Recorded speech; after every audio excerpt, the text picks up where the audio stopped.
Baik, bismillahirrahmanirrahim. Assalamualaikum warahmatullahi wabarakatuh. Selamat sejahtera untuk kita semua. Halo mahasiswa yang saya banggakan. Ini adalah pertemuan yang keempat dan pada pertemuan kali ini kita akan membahas atau melanjutkan dari pertemuan yang sebelumnya. Ya, hari ini masih berfokus pada sesuai dengan mata kuliah, strategi dan metode pembelajaran AUD. Dan hari ini ataupun pada pertemuan ini kita akan belajar tentang prinsip-prinsip strategi pembelajaran anak usia dini. Ya, mungkin sebelum kita memasuki kepada materi yang kita pelajari ini, kita harus memahami dulu prinsip strategi pembelajaran anak usia dini. Ya. Prinsip ini adalah sebuah dasar, ya, rambu-rambu dalam memahami ketika kita memilih suatu strategi pembelajaran anak usia dini yang tepat. Ya. Nah, maka inilah yang menjadi dasar kita, tidak semerta kita memilih ataupun langsung seenak atau sesuka hati kita memilih strategi yang nanti kita gunakan. Namun dalam prinsip strategi ini perlu kita perhatikan. Nah, hal-hal yang perlu perhatikan inilah yang perlu kita pelajari pada kesempatan ini. Yang pertama itu menurut Killen bahwa memilih strategi pembelajaran itu harus melihat aspek bahwa nanti strategi yang digunakan harus bersifat bermain sambil belajar. Ya, kenapa? Karena anak usia dini itu kita pahami bahwa dunianya adalah bermain. Ya, sehingga ketika memilih suatu strategi pembelajaran, ya, maka strategi pembelajaran itu harus bernuansa bermain. Ya, karena bermain itu bagi anak adalah dunianya, dan sambil bermain anak mampu memahami berbagai macam pengetahuan dan informasi. Karena lewat bermain, ya, anak bisa mengembangkan keterampilan fisik motoriknya, ya, baik itu halus maupun kasar, ya, dengan halus misalnya mengenggam, melipat, menggunting, menulis dan seterusnya. Misalnya motorik kasarnya adalah meloncat dan sebagainya. Itu lewat kegiatan bermain.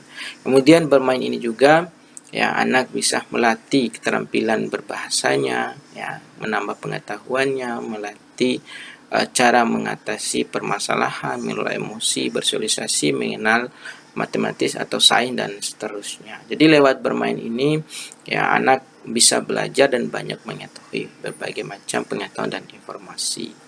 Kemudian prinsip yang kedua adalah dalam memilih strategi itu harus berfokus atau berpusat pada anak, ya, atau bisa dikatakan harus sesuai dengan perkembangan dan kebutuhannya.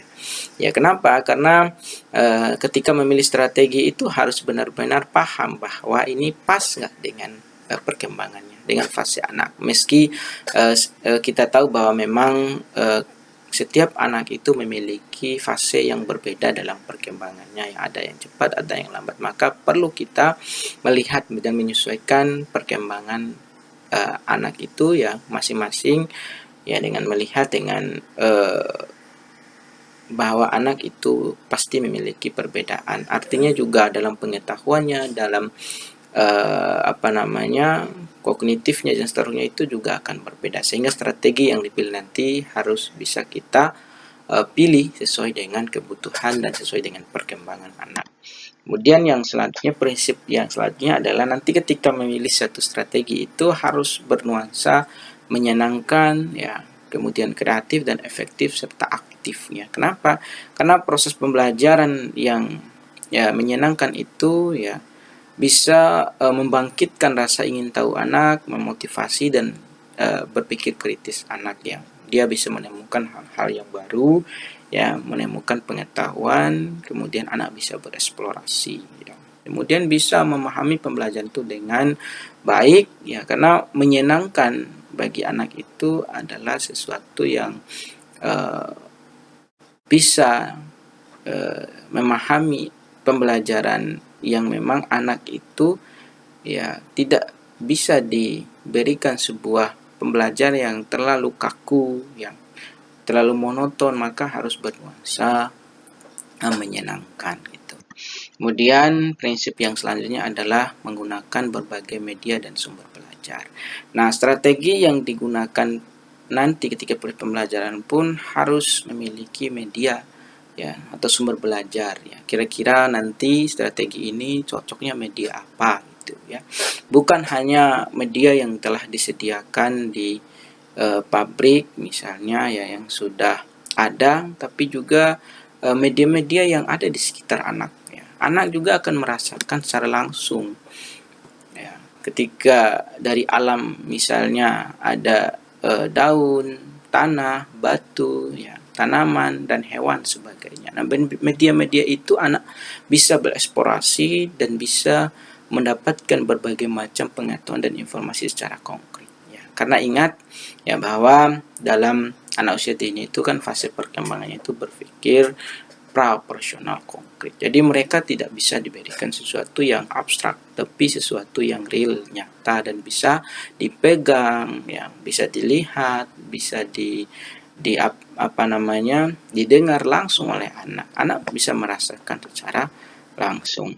Kemudian yang selanjutnya adalah berorientasi pada pengembangan karakter. Ya, tentu strategi yang dipilih itu harus bisa mengembangkan karakter ya. Karena pendidikan yang utama ya, pendidikan atau tujuan pendidikan kita ini salah satunya adalah untuk mengembangkan karakter. Ya, maka pendidikan karakter yang dilakukan, nilai-nilai karakter kepada anak itu pada sejak usia dini itu membangun fondasi yang kokoh agar anak bisa menghadapi masa yang akan datang. Nah, ini yang harus ketika diperhatikan dalam memilih strategi pembelajaran pada anak usia dini. Karena mengingat anak usia dini ini tidak sama fase perkembangannya dengan anak-anak yang pada usia yang lebih tinggi daripada anak usia dini. Ini yang perlu dipahami. Kemudian yang terakhir ya berkaitan dengan prinsip itu adalah bahwa aktivitas ya. Belajar bukan hanya menghafal sejumlah fakta atau informasi. Belajar adalah berbuat, memperoleh pengalaman tertentu sesuai dengan tujuan yang diharapkan. Karena itu, strategi pembelajaran harus dapat mendorong aktivitas anak didik. Maka, strategi yang dipilih nanti itu harus bisa memotivasi peserta didik untuk terus belajar, untuk terus mencari tahu pengetahuan, untuk terus menggali informasi, ya, untuk kreatif, ya, sehingga strategi yang kita pilih itu harus bisa memotivasi anak itu sendiri.